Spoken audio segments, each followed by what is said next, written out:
Hi, everyone. Welcome to the Do the Change podcast, where we're challenging and reimagining OEHS. So, in this podcast, we focus on highlighting upcoming leaders in their fields and how they got to where they are today, with a special focus on the field of occupational health and environmental health sciences. But we also go and talk about other fields as well because they overlap.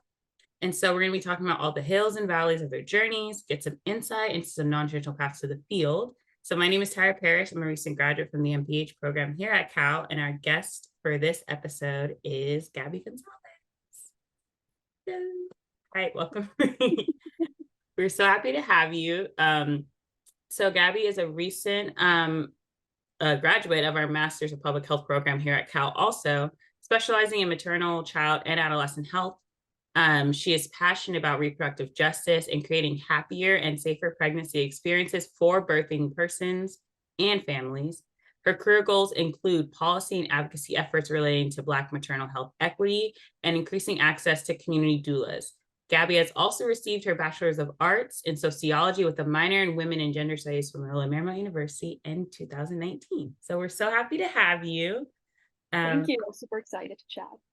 Yes. Okay, so check-in question, which I'm super excited to hear about. What was the last concert you went to, Gabby? And if you could rate it out of 10, what would you rate it? Oh man, I recently was lucky enough to attend Taylor Swift's Eras tour. Definitely would rate it 11 out of 10. I miss it every day. It's been my personality trait for so long. But yeah, it was a time of my life, and I was lucky to experience it with different people and see their reactions to the show, scream songs with different people. I still have my friendship bracelets on. Yeah, amazing show. And I don't know what her routine is because I was needing to take a seat every other song when she's up there for like over 3 hours. So she needs to drop the workout routine. Oh yeah, definitely. Okay, what was the last concert? I think I saw Burn a Boy in April, literally in the middle of like finals. So that was like sketch. You know what? It's stress relieving. This was the first concert I'd been to since when COVID started. So I was like, you know what? We're gonna go big. Right. It's and been you earned it. You earned it. Yes, thank you. My attitude was this is a graduation present. This is a birthday present. This is you haven't been to a concert in so long present. Yep. All the reasons. So what was that show? I don't remember the character. It was on Parks and Rec where it's like treat yourself. It's like yes. Oh my god, I can't remember his name. But isn't it like Amy Poehler's like he's not the assistant or something, but they work yes. Yes. Amazing. Very much a treat yourself moment. And I'm here for it because like you're having fun. I remember I saw it. I was like, okay. Yeah. Okay, so we're just gonna jump into the first question, which is walk us through how you got into public health and the field of maternal child health. And also, are there any specific topics within the field that really kind of drew you in into that field? Yeah, so whenever I get asked this question, there's kind of 2 points I like to make. One is that my mom is actually an OBGYN, so definitely had a lot of that sort of influence just growing up, just given her work background and the populations that she works with. She works with a county hospital here in LA County. So, not private sector work. So I had a lot of that influence growing up just with, some of her experiences and just the realities of other people that my family didn't experience growing up. So that's a big influence, of course. And then another aspect I like to talk about is despite that influence, it wasn't like from a young age, I was like, I'm going to be XYZ. Everyone would always ask me, are you going to be a doctor like your mom? And I was like, no, I get grossed out by stuff. But so in high school, I didn't have any sort of passion or, direction. I went to a private high school that was very big on, 98% of our graduates go on to attend like a 4-year university, blah, blah, blah. So obviously very intense, having that stress, but I still didn't necessarily know what I wanted to do. As a 17-year-old, you shouldn't really know what you want to do. Right. But aside from that, I eventually found sociology in undergrad. So I quickly declared that because I was immediately happy with it and in love with it, which was also simultaneously happening around the time of the 2016 election. So it was just a very kind of surreal time to be introduced to that topic and the things we discuss in class. But then by my senior year of undergrad, I had taken I think it was a sociology of gender class, but one of the topics was health and, health disparities between like different genders and race and everything. And I just found that super interesting. But looking back, I see now the ways I would take so many opportunities to write about like pregnancy outcomes and disparities. And I always had an interest, in working with kids and families. But I think the more exposure I got and the more I learned, I eventually just learned, the area I want to be in is like helping primarily moms and like birthing people. So that's how I got into maternal child health. So it's definitely a journey, but it's like everything to me now. Like, I don't know what I would do if I didn't find this area. Yeah. So I guess I'm curious, like when you're looking at like MPH programs, what about Cal specific maternal health like program made you go like that one? Yeah, definitely. So ironically, UCLA was actually my top choice for the longest time because I'm in LA County and it's pretty close by. And I didn't even consider, Berkeley that much because I'm like, it's too far away. I'm like a chicken. So I was like, I'm just going to stay close to home. But Berkeley was one of the first schools I heard back from. So that gave me a lot of time to, investigate and scope them out.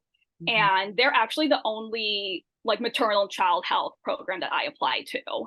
So there was that for starters. And despite the MCH program at Berkeley being a quantitative based program, me not being a quantitative girly, if I had to pick, I would be qualitative, if not both, like mixed methods. But I felt just the fact it was MCH in particular was a big thing because it just felt so much more specific than just doing something like health education or just public health period. And I just heard so many good things about the program from different alum, and I really liked that it was also a small program. I just thrive more in those environments. So those are a couple of things that made me want to pick Berkeley. And just from attending their, virtual events, because it was COVID. So that's what everything was online. I just feel like they made themselves look really good compared to the other schools that I applied to and got into. And I felt like it would be a good close-knit community, despite it being Berkeley and all the, horror stories you could hear sometimes. Yeah.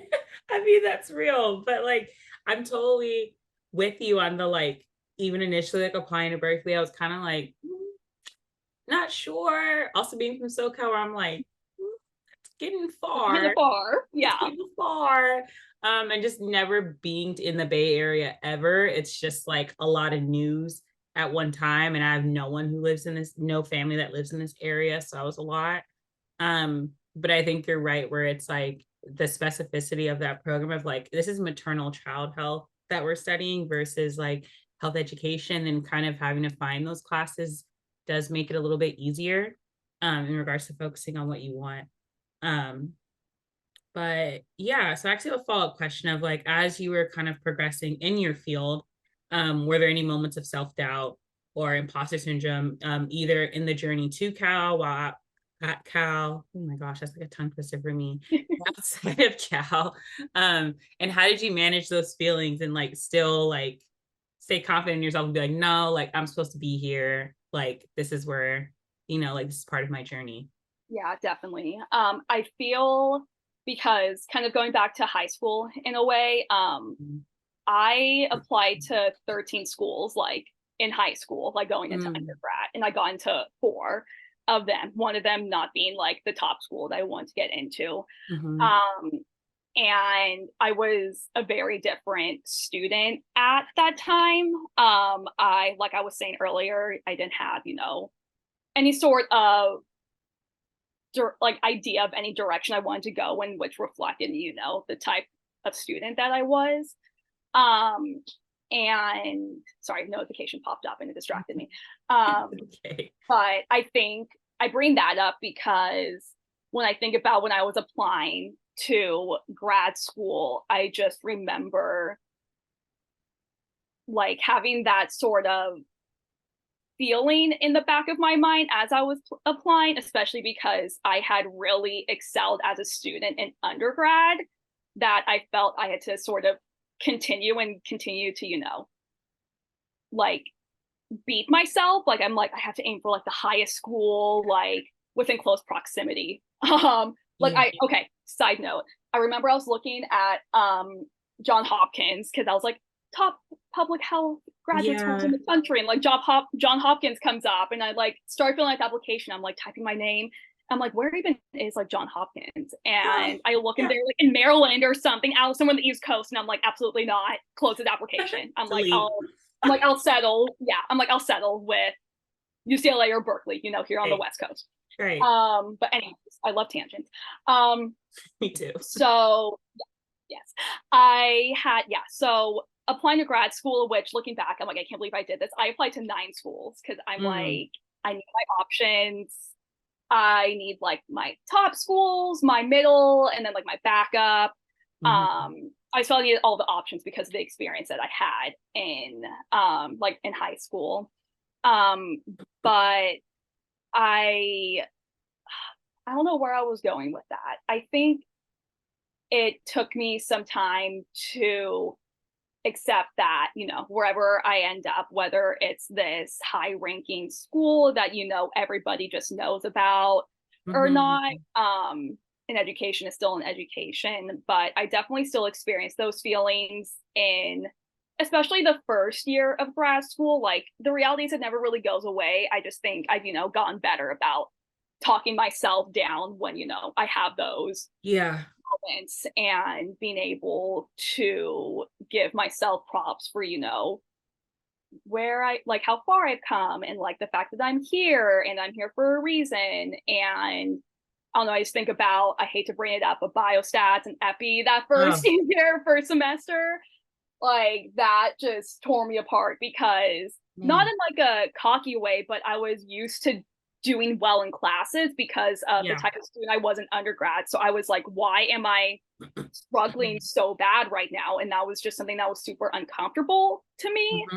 But I think it just really, I don't know, maybe humble is the right word. Like you're not going to excel in everything, and there's certain areas that are your strong suit.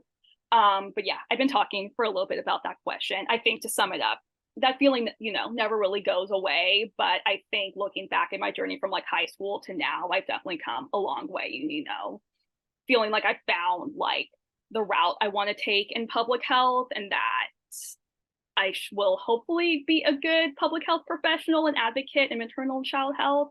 But there's always going to be those hurdles that come up, especially as I'm just starting out in my career journey.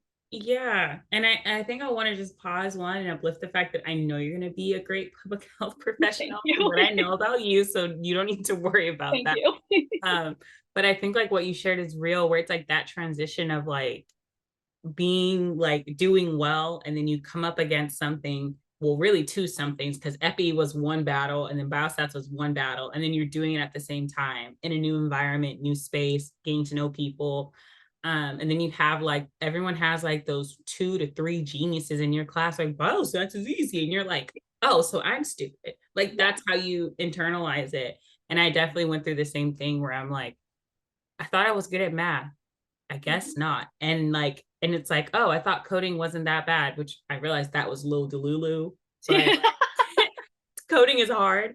And I think doing both at the same time, I'm learning epi, and then like being afraid to ask people for help because it seems like they're getting it really well, but I don't want to feel like I'm like burdening them asking for help. But I think that's real, where it's like having to wrestle with the fact of like, it's okay to be like, to just be doing good enough and not necessarily like A's all across the board. It's like, but as someone who's like a recovering perfectionist, I'm gonna be recovering for life. But like that was really hard for me too. And like I'm just glad that you like shared that, because that's just real, particularly like at Cal. That was a hard adjustment for like a lot of folks, but in the moment, no one really talked about it. So you kind of felt alone until like second year where everybody was like, epi and biostats was rough. I'm like, you too.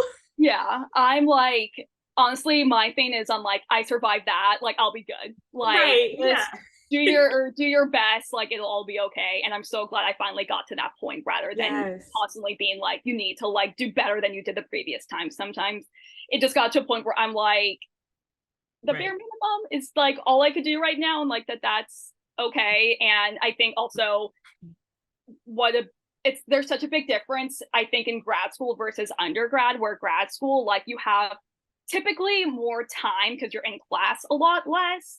Yeah. So you have more ability to like pick where you want to dedicate, your Right. energy. And I finally figured that out. And unfortunately, grad school, at least our program, was only 2 years. So, Right. I had a whole year gone. And then I was like, okay, Right. let me not suffer and be as miserable as I was the first year to just, Right. so that way I don't go through that again. Cause I just look back and I'm like, what a like hard and horrible time that was, where I was like, what am I Yeah. doing? But I know a lot of people, like we talk about it. Yeah. Just what a difficult time that was for people. And plus it was Yeah. 2021, so we're still like really deep in COVID. Right. So it's just like a really kind of weird time looking back. It feels so long ago. It literally does feel so long ago, and it was literally what, maybe like a year and a half ago, if that. Mm-hmm. If that, Actually, no, it was 2 years 2 ago. years ago. Now we started the Yeah. suffering, but it's okay. Yeah. It's okay.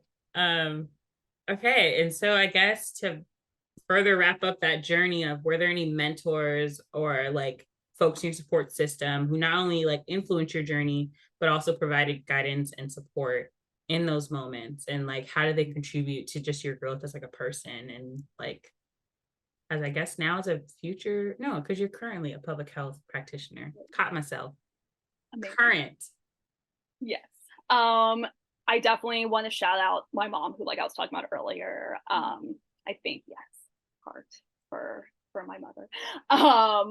She's definitely had a big influence on me, and it's just interesting to see the difference between like, an MD versus an MPH and how different those fields are in a way. But hearing her, especially with her lived experiences, not only with how she grew up, but also, her work slash professional experience.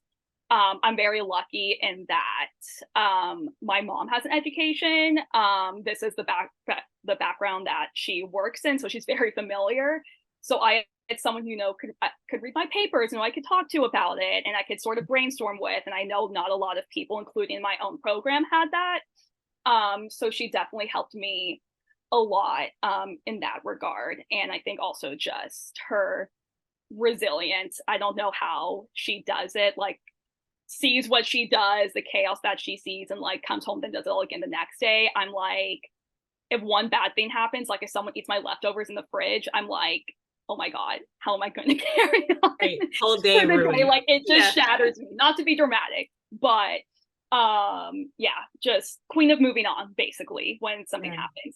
happens. But then I also have a great mentor who is a professor at LMU in the sociology department, Stephanie Limoncelli. I was basically just always at her office my final 2 years at LMU. Mhm. I always had a hard time talking to authority figures, but like in this case, like teachers slash professors. I just found it Yeah. very intimidating, especially being someone who's more on the quiet side. Luckily, I've branched out and come out of my bubble a bit, but at the time, I was still very more sheltered. But she's just someone who I felt I could talk to about anything, whether it was complaining about other classes, talking about, my next steps after graduating. And luckily, I'm still in touch with her today. So she's definitely helped me a lot. And there's just I'm lucky that I know a lot of maternal health advocates in LA who are doing amazing work. I don't even know. The people that come to mind, I don't want to forget anybody, is Adjoa Jones, Mashriki Kudumu, she's not in LA, but Peja Edwards, who we both previously worked with. Yes, we love Asia. yeah, there's just so many amazing individuals who I'm lucky to know and who have had a great influence on me, and not only me figuring out the journey and the path I want to take prior to grad school, but also helped me during it, and like I'm sure will help me, you know, after the fact, and we'll definitely cross paths with them in the future. Yeah. Yeah, that's really dope. And I'm like, I just love that you like this, just having a collection of mentors either over time or like at one point when they're just like, I guess I'm trying to figure out the words to describe that. Sometimes it's like that one voice or that one person that gives you like that okay, or that like push to continue doing what you're doing, or when you're trying to figure out kind of what's going on and like what you want to do, having that kind of solid foundation or like space where you can kind of just unload and like, I'm thinking about this, but then also I don't really know what this is. And like having that is so important just in your journey and trying to figure out like who you are as a person, but then also like how you want to, what type of person or yeah, what type of person you want to be like in whatever job field you end up choosing. So that's really dope that you've had that many people and that those people are still around too. So that's really just coming up with that. That's Yeah, they've definitely all been role models and influences in different ways, whether it's, you know, one-on-one or just watching the yeah. way they like lead a room or a meeting, or the way they Mhm. advocate and things they participate in, just in so many different ways. But yeah, like you said, I'm definitely really lucky because I know it could be really hard to find Very, that. yeah, very hard. Um, okay, so we're gonna do a topic shift into what you're currently doing now. So one first question, which I feel like is a question that a lot of post grads don't like being asked, so I'm gonna just apologize ahead of time. It's a um, must though. yeah, it's a yeah. So how has post grad just been in general, and what is that transition like from just like full day of classes, thesis work, XYZ, like life, grad life into like now? Yeah, it's definitely been a transition, and I still have so many other transitions that I'll be experiencing just personally the next few Yes. months. I mean, after graduating, I still had my student position with Berkeley until like the end of July. So at least I had some sense of normalcy and a Right. source of income for a little bit. And I was still like in Period. Berkeley. But now I'm back in LA, unemployed. And luckily I have a lot to, you know, keep me on my toes because I have a lot going on. But Mhm. it's definitely different from student life. And I mean, I've experienced this before. We've both experienced this before, from graduating Mhm. from undergrad to going to nothing for like 1 to 2 years. It's a Mhm. transition, but I'm this kind of period that I have right now. I've been living my best fun employed life. Like I just said, I went to Eras Tour recently. Yeah. I went more than once. I'm not going to say how many times. But I'm just trying to take advantage of, you know, this time that I have where I'm not paying rent. Mhm. I am back here where I have a lot of my friends nearby. And Mhm. even though it could be stressful, not could be, it is stressful, you know, not having a source of income while I'm trying to do fun things. Mhm. You don't really get a time like this very often, Yeah. to be able to just, you know, wake up and, you know, you're fully in charge of what you want to do with your day in terms of not having school or like work that you have to do. Right. Um, so I'm trying to, you know, take advantage of it, as stressful as it is at times. Because yeah, it just doesn't come very often, but job searching has been really stressful for sure. Yeah, and I like how you're like highlighting about like being present. Like you have the ability to be very present with like your friendships and like just enjoying like the moment of like no school, no like no work. That sounds like happiness. Like Yeah. sorry, you're describing happiness where it's like that's ideal where you could just kind of choose your own adventure with your day every day. And obviously in capitalist America, that's not like sustainable long term. But that's really awesome that you get to experience that though. So that when you do are adding more things on your plate, you have like almost a frame of reference of like, I remember how this felt. How can I get as close to that as I can with what I have to kind of handle? So Yeah, that's absolutely. And I think another thing too is I remember just being in school and being like, I just want to be able to do nothing right now. Mhm. But then it's like once I have nothing, I still find myself complaining because I feel the need to just be, you know, going back to back. Like I Yes. like my, it's weird. I'm weird. I like my structure, but Yeah. I also like despise it in a way. I feel like as I've gotten older, that's been the case. Yep. I don't know, like I'm always complaining, but like realizing that, I think, again, remembering student me who's like, I just want to be able to exist, Yeah. helps me like in the moment when I kind of feel overwhelmed about like, what am I doing? Like, why am I an adult and I'm not having more structure, blah, blah, blah. Like, Yeah. this is a very rare moment that not a lot of people get to experience. So I'm trying to Yeah. just, live in it because it's not going to last a very long time. Yeah, I'm just gonna say I resonate with that so heavy. I'm the same person where I'm like, I like my structure, but I also like having the choice to like, I don't know if destructure is a word. If not, I'm making it right now, where I like to just Copyright. step away out of structure and just be like, I'm just going to sit for the whole day. If I want to read a book, I'm gonna read a book. If I don't want to read a book, I don't, and nothing's Yeah. gonna happen, you Yeah, know? it is what it is. Yeah. Yeah, but then when I do it too much, then I'm like, oh my gosh, I need 10 million things on my plate. I need to be stressed the whole day, or else I feel like I'm doing nothing. And I don't know, there's probably a book explaining what that is and where that's coming When from. I find it, I'll let you know. And then, Oh, like, please, we likewise, can yeah, read it it's together. yeah, honestly, book Just, yeah. club. Yeah, it's a constant battle. But I think similar to the earlier question about like imposter syndrome and like self doubt, Right. it's like you kind of just learn your own like techniques and strategies to sort of navigate that because it's always going to be uncomfortable, it seems like. But Right.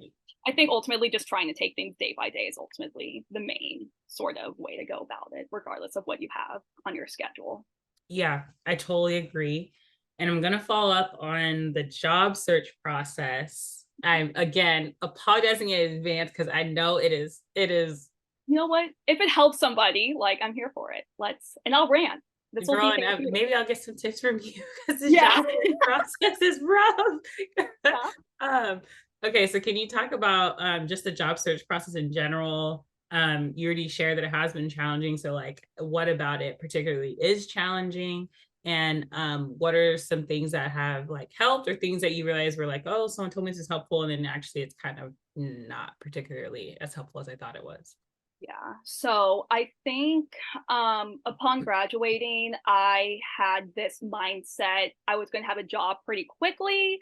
Mm-hmm. And I feel that just comes from hearing, like, oh, you went to Berkeley, public health, and like you'll have jobs lining up, blah, blah, blah. And like not dismissing how helpful it is to have Berkeley on your resume, but I was like, oh, by the time I wrap up my student job in at the end of July, like I'll have my next job lined up. That's not Mm-hmm. been the case at all. Luckily I was talking to you, Tyra, yesterday about this, Mm-hmm. but luckily it seems I do have a job lined up, but that's actually coming through networking. So I think that is definitely, and like I'm hearing from a lot of people also that like your network, whether it's just reaching out to someone on LinkedIn who has mutual connections or just someone who you've worked with previously or whatnot, like it truly is everything. And I remember, okay, we were both LMU Lions. Yeah. I remember first learning about LinkedIn from LMU, and I would always joke, like, I feel like they're like sponsored by LinkedIn or something because the way they would Yes. just shove it down our throats, and me still being kind of more like introverted and really despising just like informational interviews and anything like that. I was like, I don't like this, but they were right. It truly makes a world of a difference. But anyways, I think, yeah, tips are networking. Don't be afraid to reach out to people on LinkedIn.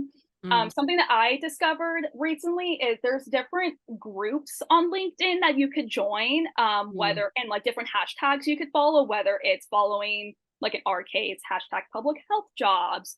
Mm-hmm. Or there's this group called Women in Public Health, and there people will just post whether they're have a available position open, or if you yourself are looking for a position and posting your resume and this is what I'm interested in. Like I did that on LinkedIn recently, and within like 10 minutes I had like two people reach out to me, like one who I already knew and someone who just came across the post. So definitely recommend doing that. Like LinkedIn as a resource, like Mm-hmm. definitely take advantage of it.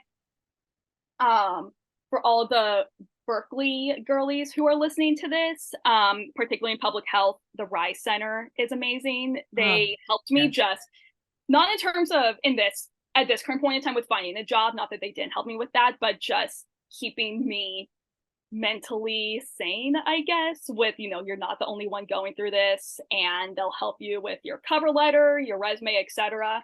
So 10 out of 10 recommend reaching to them. Caitlin Green was literally my savior when we were applying for practicum, because I wrote the best cover letter for expecting justice. So yes, take advantage of that. And I think also just don't take things personally. I've applied to I don't know how many jobs, and I've only been interviewed twice, I think. And others I just did not hear from, period. And I know other people who are going through the same thing. So I think just remember to not take it personally. And I know it's hard because we have to pay rent, you can't just talk yourself down. And like people have different needs, some more immediate. Yes. So I don't want to, dismiss how stressful it is by any means. But it is really hard. And I think being in public health, from what I've witnessed and what I know, like we're such an underpaid, under-resourced field where even just people taking the time to try and hire somebody to help lower their workload is like a lot. Yeah. So I think just keeping that unfortunate reality in mind, especially coming out of COVID, like that's just kind of the reality right now. But I think also keep in mind that it's still summer, so like hopefully things will like be a bit more responsive come September. But yeah, just continue to be active, sign up for like job listings, and try and set goals for yourself. I have a friend who aimed to apply to one job a day, then she took a break for a week, and then she's like back at it, so just try and set like small goals for yourself. And it'll come with time, but there's also a lot of resources out there to help you. Hi guys, this is Tyra Parrish, your host for this episode, and we have reached the end of part 1 of this conversation with this amazing speaker. Don't click out yet because part 2 to this conversation has already been posted. So go ahead and click over to the next page, and don't forget to subscribe to our YouTube channel and Spotify page.